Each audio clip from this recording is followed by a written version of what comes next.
Auzubillahi minash shaitanir rajim. Bismillahir rahmanir rahim. In the lecture series of Material Studio, we are at the lecture number 14, and in today's lecture, we will talk about some technical problem uh, which we facing in calculation in Material Studio. So, as we know, sometime uh, we saved a lot of job. We do start a lot of job. So, by this, Material Studio did not work properly.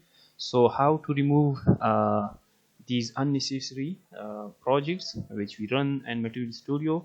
For this, open Material Studio.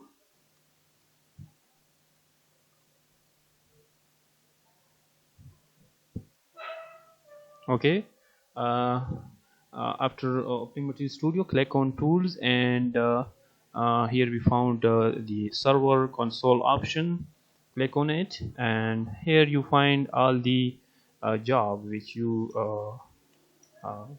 run anytime on Material Studio. A lot of job failure, uh, complete, terminated. So for example, I want to remove this.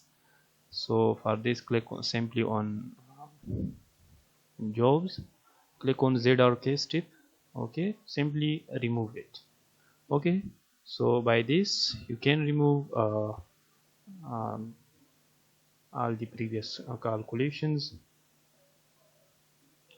With this, thank you very much. If anyone have any question, please feel free to comment.